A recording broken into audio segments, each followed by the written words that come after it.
We were first hunter-gatherers, and we lived in groups of about 20 to 50 people, and we roamed the land looking for food.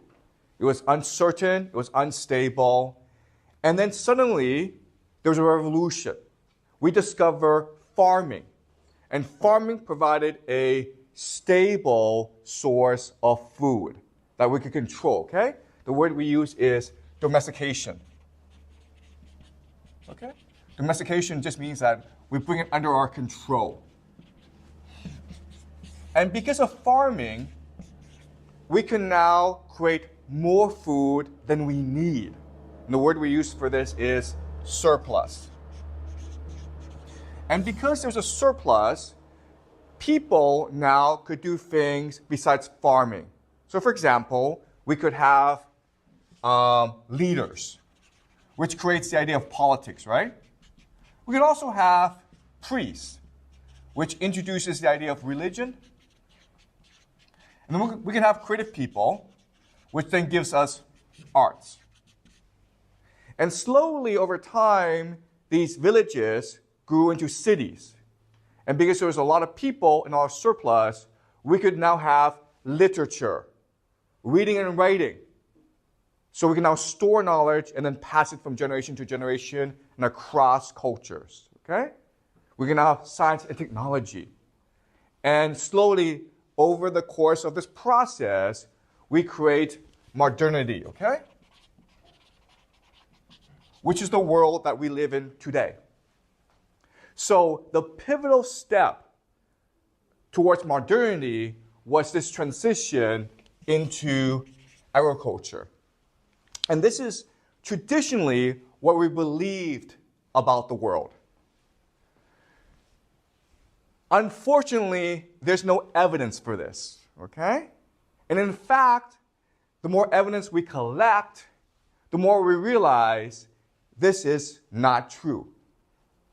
In fact, what we now know is it was actually pretty stupid to transition from hunter-gatherer into farming, okay, for a variety of reasons. The first reason is that when you're a hunter-gatherer, it's actually a pretty easy life because there's food everywhere, okay? When you're a farmer, it's a hard life because you have to grow that food. So maybe as a hunter-gatherer, you're working maybe an hour a day, but as a farmer, you were working 6-7 hours a day. It was very hard to grow that food. So in the book *Sapiens*, the Israeli historian named Yuval Harari, he's very famous. *Sapiens* is also a very famous book. There's a very famous sentence, okay? And the sentence is like this: we did not domesticate wheat. Wheat domesticated us, okay? So we thought that we made wheat, okay, the food wheat, into our slave. But in reality, wheat made us its slave. And the reasoning for this is this. Out in nature, if you're wheat and you want to survive, you have to make yourself attractive to other people and to animals, okay? So you have to be tasty, and you have to be easy to find. You have to do a lot of work. But when you're on a farm and you're wheat, you can just lay back, do nothing, and make humans do all the work. Okay? So it was a bad deal for humans and a very good deal for wheat. Okay, so that's the first problem. You actually do more work on the farm than you do as a hunter-gatherer, which means that now you have to have more children, right? You need to have labor to do all that work, which creates a problem of overpopulation, which means that you are using too much land, and then eventually the land becomes dead, okay? Or not arable anymore. So that's the first problem. Second problem is that we're able to dig up the skeletons of hunter-gatherers and farmers.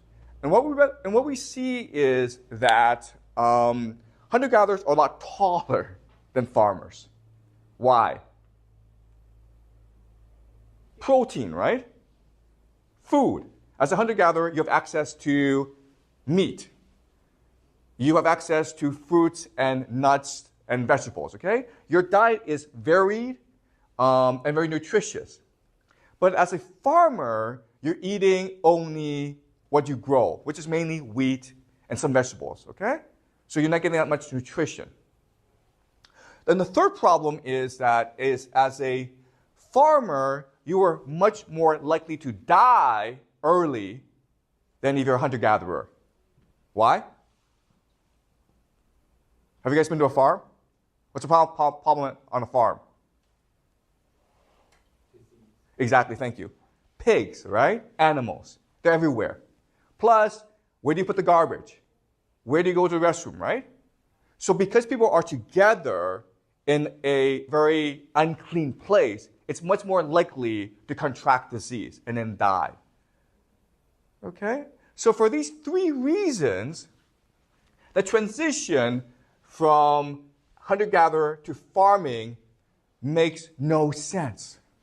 And even today, we are not able to explain to you why this transition happened.